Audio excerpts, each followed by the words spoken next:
Supreme court से मैं हूं इब्रार हुसैन अस्तोरी। और नाज़रीन, आज बड़ी अदालत में बड़े मुकदमे की समाअत थी, यानी फ़ौजी अदालतों में सिविलियन के ट्रायल से मुतल्लिक मुख्तलिफ दरख्वास्तें थी, उन पर समाअत थी। और आज सुप्रीम कोर्ट में चेयरमैन PTI के वकील उज़ैर भंडारी के तवील दलाइल हमने सुने और साथ साथ अटॉर्नी जनरल अदालत के सामने पेश हुए।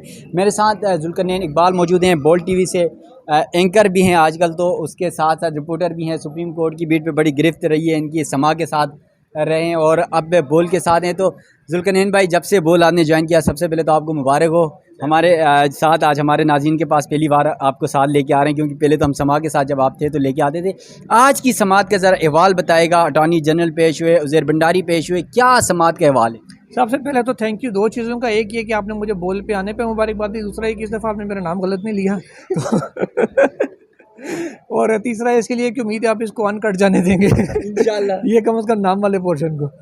अब ये कि अटॉर्नी जनरल ऑफ पाकिस्तान ने तो आज बेसिकली कहा कि जो सेक्शन 2D1 और 2D2 हैं ऑफिशियल सीक्रेट एक्ट के, कि जिसके अंडर कोई मुल्जिम आता है तो उसके ऊपर आर्मी एक्ट का इतलाक होता है। इस हवाले से उन्होंने कहा कि बाज़ दस्तावेज़ात हैं जो रिकॉर्ड के ऊपर मैं लाना चाहता हूँ और एटलीस्ट कोर्ट को दिखाना चाहता हूँ। वो जब दस्तावेज़ात रिकॉर्ड का हिस्सा होंगी तो अदालत को सारा केस समझने में आसानी हो जाएगी।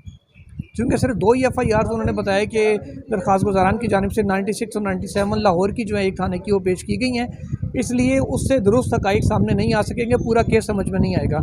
उसके लिए उन्होंने कहा मुझे थोड़ा सा वक्त दरकार है, तो टिल दैन जब तक वो दस्तावेज़ात नहीं आती तो मैं आपके जो अदालत के सवालात थे, जैसे डिटेनीज़ के हवाले से उन्होंने कहा था ज़ेर हिरासत अफराद से मुलाकात कैसे करवाई जा रही है, क्या होगा नहीं होगा, क्या राइट्स उनका अवेलेबल हैं, उस वाले से अटॉर्नी जनरल ऑफ पाकिस्तान ने जो जवाबात दिए और कहा कि जो सूरत हाल बताई। उन्होंने कहा कि एक जो है ना फौरी तौर पे या आइंदा 24 घंटों में जो मुल्ज़िमान हैं उनके अहल खाना से टेलीफोन पर बात करवाई जाएगी।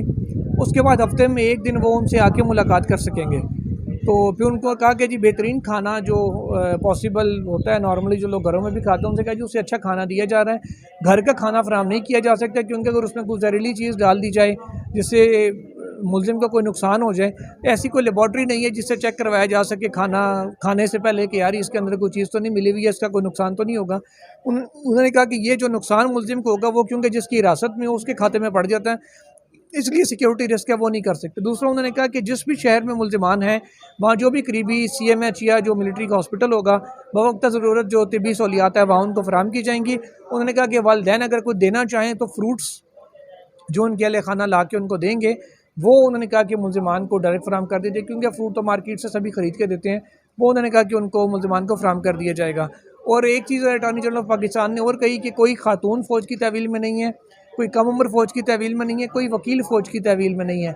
उन्होंने कहा कि अगर किसी वकील के ऊपर कोई मामला आएगा तो चीफ जस्टिस ने कहा अटॉर्नी जनरल साहब आपकी फिर ये जिम्मेदारी होगी, आपने उसको तहफ़्फ़ुज़ फराहम करना है। सहाफ़ियों के वाले से भी उन्होंने कहा कि कोई सहाफ़ी इस वक्त किसी भी हुकूमती इदारे की तहवील में नहीं है।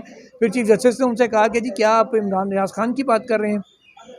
इस पर उन्होंने कहा जी मैं इमरान रियाज़ की बात कर रहा हूँ, उनके वेयर अबाउट्स का पता नहीं चल रहा था। वफाकी हुकूमत भरपूर मुआवनत करेगी, हर मुमकिन मदद करेगी उनको ट्रेस आउट करने में, उनको अपने घर पहुँचाने में। चीफ जस्टिस ऑफ पाकिस्तान ने इस मौके पर कहा, जो ये भी कह सकते थे कि उन्होंने हवाला दिया डॉक्टर मेरीन बलोच केस का, जो आप और हम मिल के कवर करते रहे हैं, कि वो सिंध से 2 बच्चियाँ ले के बाप लापता हो गया था। फिर हमने जब सासिदारों को कहा कि आप इसको ट्रेस करें तो 1 हफ्ते के अंदर वो मिल गए थे। उन्होंने कहा आपके पास कैपेबिलिटी है। तो चीफ जस्टिस ऑफ पाकिस्तान ने जैसे उस बेंच ने हिदायत दी थी उस केस में वो इसमें भी दे सकते थे, अलबत्ता उन्होंने कहा कि जी अगर क्या ही अच्छा हो कि ईद पे अगर इमरान रियाज़ घर पे हों। तो अटॉर्नी जनरल ने कहा जी बिल्कुल कोशिश तो होगी। अब लेट्स सी कि वेयर अबाउट्स की उनको तलाश करने में इमरान रियाज़ को कितनी मदद हुकूमत की जानिब से होती है, क्या उनके जो वेयर अबाउट्स हैं वो मिलते हैं और वो अपने घर पहुंच सकते हैं जल्द से जल्द। क्योंकि सारे ही इस तरह में हैं कि एक जर्नलिस्ट हैं, एंकर पर्सन है, पहले रिपोर्टिंग करते थे, वो मिसिंग है। अब जब किसी इदारे के पास भी नहीं है, सब इदारे कह रहे हैं, ना पुलिस ना कोई और इदारा कि हमने उनको उठाया हुआ है। एक उस हवाले से इस तरह अदलिया में भी पाया जाता है और साफ़ी कम्यूनिटी में भी, आप में और हम में भी, कि मिसिंग इस अंदाज़ में किसी को नहीं होना चाहिए। जिसके पास भी है तो वो सामने एटलीस्ट आए, कम से कम बाज़ियाब ज़रूर हो इमरान रियाज़। इस हवाले से आज ये बात हुई थी। बाकी वकला को तहफ़्फ़ुज़ देने का, ख़वातीन और बच्चों का ख्याल रखने की अदालत ने एक जनरल से हिदायत की है अटॉर्नी जनरल ऑफ पाकिस्तान को। तो ये वो थे दलाइल अटॉर्नी जनरल ऑफ पाकिस्तान के। एक इंटरव्यू इसमें ख़ास ये हुई कि इरफान कादिर साहब जो वज़ारत दिफ़ा के वकील हैं वो आज आए। 11 बजे वक्फ़ा हुआ था, उस दौरान वो यहाँ पेश हुए, आपकी हमारी यहाँ पर उनसे मुलाकात भी हुई थी। वो उस उम्मीद पे थे कि शायद 3-4 बजे के करीब जाके 5 बजे उनकी बारी आ जाए दलाइल की, और शायद आज जिस तरह अदालत ने कहा था केस कंक्लूड हो, लेकिन ऐसा होता हुआ कहीं से भी नज़र नहीं आ रहा था, क्योंकि आज कहीं से नहीं लग रहा था सुबह से ही कि आज समाअत जो है ना वो कंक्लूड हो सकती है। अब ये मामला चला गया है ईद के बाद जुलाई के तीसरे हफ्ते तक, अभी डेट फाइनल नहीं है क्योंकि बेंच अवेलेबल नहीं है, तो टिल देन ये मामला लंबा ही जाएगा। और अलबत्ता जो ज़ेर हिरासत अफराद हैं, ख़ासकर जो फ़ौज की तहवील में जिनका कहा है, उनको फल फ्रूट मिलते रहेंगे अगर उनके अहले खाना उनको भिजवा दें। भाई बहुत सारे सहाफ़ी दोस्तों में भी मैंने आज देखा बहुत सारे लोगों के दरमियान एक चीज़ ज़ेर बेस रहा है, ये 2D1 और 2D2 के हवाले से कि ये बेसिक है कि हमारे नाज़रीन को भी बताएगा और बहुत सारे लोगों को मुझ समेत ये चीज़ समझ नहीं आ रही कि ये है क्या। एक तो 2D1 और 2D2 लोगों को समझ नहीं आ रहा है, दूसरा ये कि 1975 का 1975 का एक केस है ब्रिगेडियर FB अली का जी, उसको कोई FPLI केस लिखता है, कोई PKLI केस लिखता है, कोई क्या लिखता है भाई। F for fan, B for ball, FB जैसे नहीं फ़र्ज कर लें कि फैसल बाजवा कह लें, निक नेम FB कर लें, जैसे अब्दुल रहमान को ये भी लिखा जाता है। अगर आपकी इजाज़त हो तो मैं नाम ले लूँ? ले लें, बिल्कुल ले लें। ब्रिगेडियर बख्त अली है शायद, ब्रिगेडियर फ़रूक बख्त अली। हाँ, तो FB अली उनका निक नेम मशहूर है, जिससे शॉर्ट नेम से उनको पुकारा जाता है, तो वो FB अली है। लोग उसको कोई अजीब अजीब लिख रहे हैं। अब आते हैं 2D1 और 2D2 की जानिब। ये है ऑफिशियल सीक्रेट एक्ट, उसका सेक्शन 2 सब सेक्शन D, उसका सब सेक्शन 1।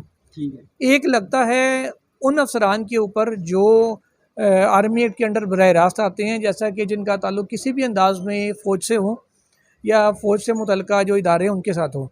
दूसरा है 2D2। 2 का इतलाक़ उन लोगों के ऊपर होता है जिनका नेक्सस हो किसी भी जुर्म में फ़ौजी अफसरान के साथ या उन लोगों के साथ जिनके ऊपर आर्मी एक्ट का इतलाक़ होता है। तो ये 2D2 के तहत ही हवालगी मांगी गई थी उनकी इंसदाद दहशतगर्दी अदालतों से, जो अदालतों ने अपने हुक्मनामे जारी करके मुल्ज़िमान को फ़ौज के हवाले किया है। तो बेसिकली ये ऑफिशियल सीक्रेट एक्ट की दफ़ात हैं, जिनको 2D1 2D2 करके, ज़ाहिर है लॉयर्स तो टेक्निकल ज़बान में बोलते हैं, तो बहुत से साफ़ी भी हैं जिनको इस बात की समझ नहीं आती कि दरअसल है क्या, ये 2D1 क्या है। बाज़ लोग तो 2D गाड़ी समझ के शायद मेरा ख्याल है सोच रहे होंगे, तो ये गाड़ी नहीं है, ये कानून की दफ़ा। भाई आखिरी सवाल है, बस हम कंक्लूड करने जा रहे हैं। सुप्रीम कोर्ट ने क्या आज फ़ौजी अदालतों में ट्रायल के हवाले से कोई हुक्म इम्तना जारी किया है, या हम जुज़वी तौर पर कह सकते हैं कि हुक्म इम्तना जारी हुआ है? नहीं, कोई हुक्म इम्तना किसी भी किस्म का जुज़वी या मुकम्मल तौर पर जारी नहीं हुआ, क्योंकि अटॉर्नी जनरल ने वाज़ेह किया था कि ट्रायल अभी तक स्टार्ट नहीं हुआ। आइंदा डेट तक कोई पेशरफ्त हो जाए तो मैं इस हवाले से कुछ कह नहीं सकता। मामला तभी जो है वो अंडर इन्वेस्टिगेशन है।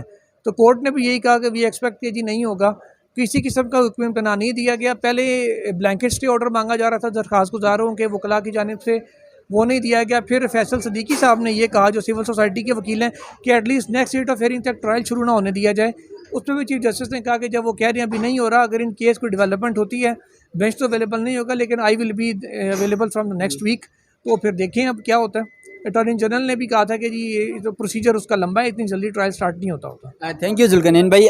ये थे जुल्करनैन इकबाल आज हमारे साथ, और सुप्रीम कोर्ट में जो फ़ौजी अदालतों में सिविलियन के ट्रायल से मुतल्लिक बड़े केस की समाअत हो रही थी, उसका पूरा अहवाल उन्होंने बताया, और ख़ास तौर पर ऐसे कानूनी निकात जो 2D1 और 2D2 के हवाले से जो बहुत सारे दोस्तों को जो है इस पर मुतज़ाद बयानात आ रहे थे कि इसका ये तो मतलब है, इसका ये मतलब है, वो जुल्करनैन भाई ने आज क्लियर कर दिया। इसके साथ साथ कोई हुक्म इम्तना भी जारी नहीं हुआ, और सुप्रीम कोर्ट की जानिब से और ख़ास तौर पर अटॉर्नी जनरल की जानिब से सुप्रीम कोर्ट के सामने ये कहा गया है कि जो फ़ौज के तहवील में 102 अफराद हैं, उनकी फैमिली से मुलाकात करवाई जाएगी, टेलीफोन पर गुफ्तगू कराई जाएगी, उनके खाने का इंतज़ाम किया जाएगा। और इन तमाम मामलात के साथ साथ सुप्रीम कोर्ट ने जो केस की समाअत है वो ईद के बाद तक मुलतवी कर दी है, और मुमकिन तौर पर ईद के तीसरे हफ्ते में, क्योंकि ईद के पहले और दूसरे हफ्ते में सुप्रीम कोर्ट के जो जजेज़ हैं वो दस्तियाब नहीं होंगे, जो बेंच में शामिल जजेज़ हैं, तो इस वजह से तीसरे हफ्ते में इस केस की समाअत होगी, और सुप्रीम कोर्ट नई डेट का भी ऐलान करेगी। तो आज इस केस की ये समाअत थी यहाँ पर, और साथ साथ ख़ास तौर पर जो सिविलियन का मामला था, जिस पे आज हमने देखा कि मुख्तलिफ वकला ने दलाइल दिए और अपना अपना मौक़िफ़ सुप्रीम कोर्ट के सामने रखे, जजेज़ ने दलाइल दिए। इन तमाम मामलात के बाद अब नेक्स्ट समाअत जब होगी, उस हवाले से जो भी अपडेट होगी उस हवाले से भी आप नाज़रीन को आगाह करेंगे। तब तक के लिए दीजिएगा इजाज़त। अल्लाह हाफ़िज़।